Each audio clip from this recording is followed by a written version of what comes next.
So I kind of got this pulled back here so I can look at it and work on it. Got the hog rings out of there. They'll put a hole in your shirt, by the way. So that's where the piece would go. It's broke, and not the artist type.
Okay, getting the seat out to do the seat recondition. Well, fix, whatever you call it.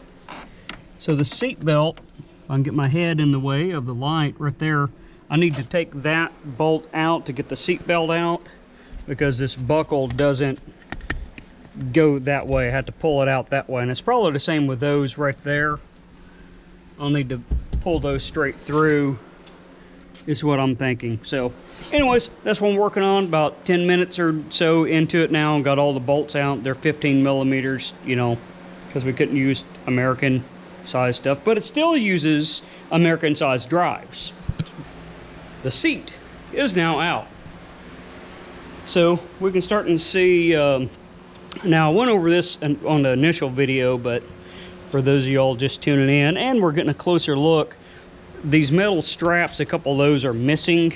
So you can see someone's put a stick up in here to kind of, you know, help it. And then this is kind of coming apart there. And we got our little lean down in here to where that is sunken down, right? If we can capture that on video. But it's down pretty good. We got some sun damage up here. There's not much I can do about that. All this is going to be rotted and nasty. And the seat is quite dirty. I would want to put a different seat in there, but I'm trying not to approach. I think we can see there how far down that sunk, right?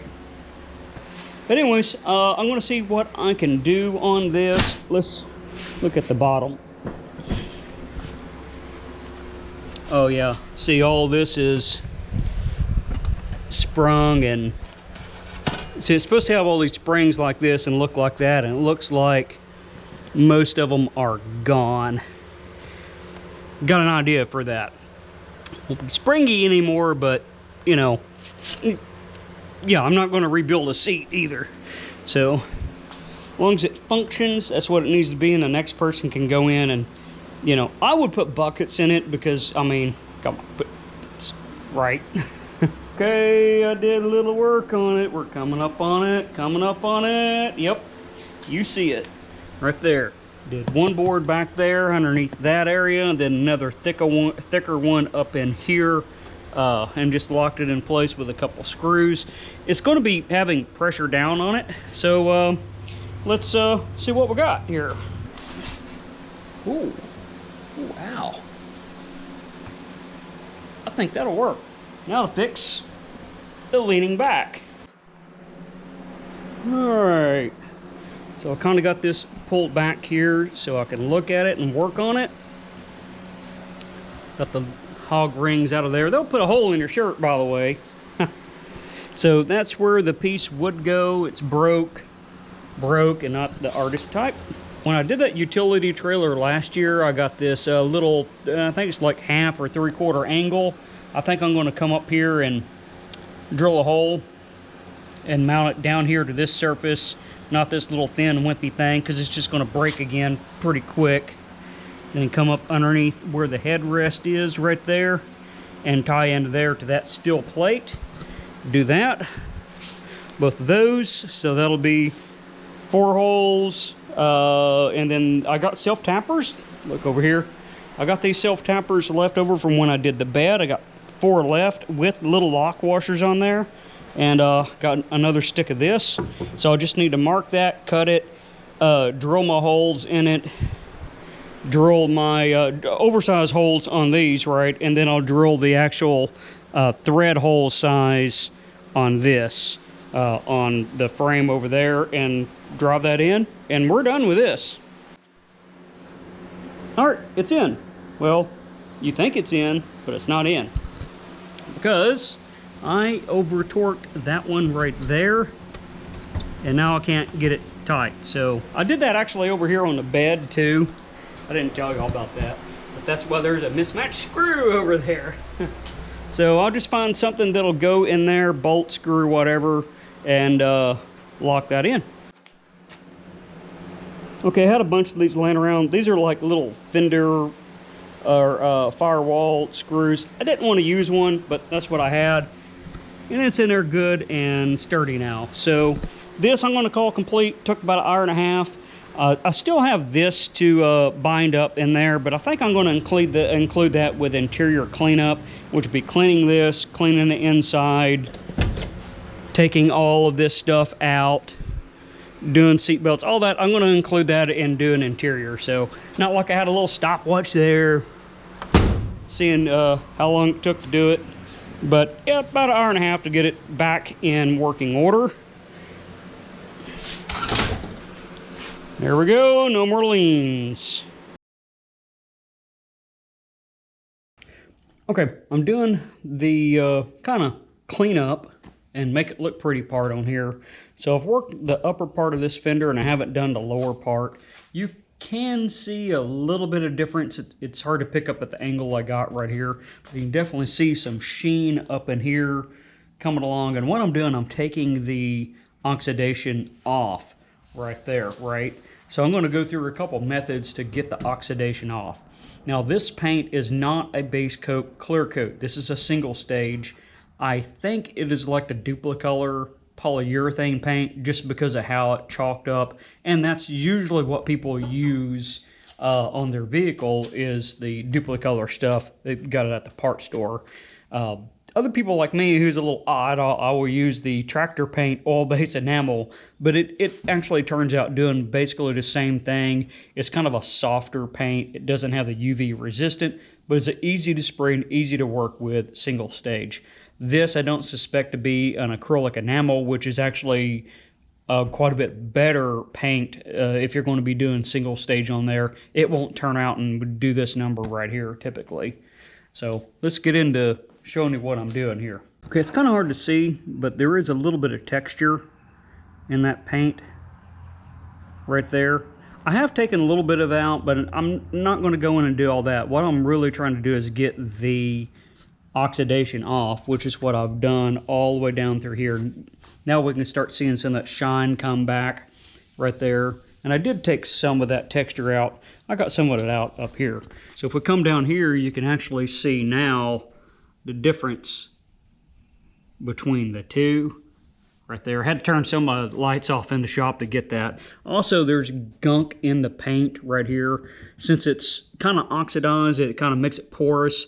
So some of that stuff has sucked up into the paint. And I'm trying to get all that off. And there's little speckles in there. I don't know if we can get that or not. That might show up. I might be able to grade the photo and show those speckles in there. So I'm trying to get that kind of stuff off there and get this shined up. So at this level, I think I'm happy with it right there. So I'm going to go ahead and do the buff. So one of the things you can use on something like this is the blue Scotch-Brite. Now, the thing is, if you do this, you do have to come back and do a cut on there to get these scratches out. But since this has little things kind of embedded in the paint, I'm using some of this with some soapy water to get some of that out. The other thing, some of it is pretty tough. It's really tough when I can't find my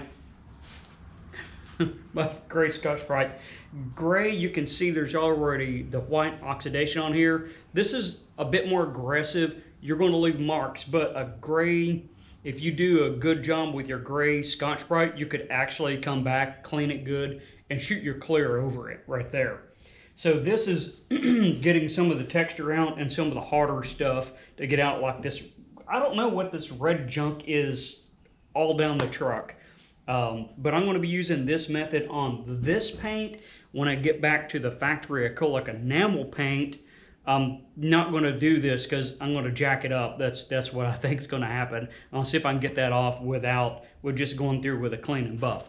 Let's look at what I'm using for a cut and buff. All right, I like using the Meguiar's glaze right here. This is the Ultra Cut Compound. It is 1200 grit or finer sanding marks is what this is. So this is a pretty heavy cut, but you can moderate that by the kind of pad you use. Now I am using the cotton over here instead of microfiber. This is going to cut a little bit harder, but I'm trying to get those marks out from the gray Scotch-Brite and the blue sponge pad Scotch-Brite as well, right? So I'm going to be using this, and then what I'm going to go to after that. So that's what I'm going to be using after the cut and buff with a microfiber right there, and that'll make this look really sharp. Now all this stuff I already own, so I don't know how to account for that. I guess I could look up how much this is, but actually this stuff here, this gets a little a little pricey right there, any kind of a cut and buff. So if you don't have that laying around, yeah, it would be a little bit of cost added, because I think that's probably a good 20 bucks, 20, maybe even $30 for that. So you're maybe talking all your pads and all that stuff, maybe $40, $50 if you didn't have anything at all. But this is also a cosmetic thing too. So I'm not going to really throw that in because I already own it, right? Okay, that one's cleaned up. Took about 45 minutes. Probably half of that time was getting that red gunk off. I don't know what it is. The best thing I can describe it as, it's like someone had some liquid bubble gum and they splattered it all over the side and then roll it out into the sun and let it bake for a couple years on paint that was oxidized and porous. It just did not want to come off. Got this door to do. I've kind of been tinkering it with a little bit. The acrylic enamel paint, the factory paint over here, I played around with it and that red gunk's coming off a lot easier. It didn't come off in the wash, but I think I can use some paint thinner or something and soapy water, something like that, and it'll come off. So, well, I got the rest of the truck to do now.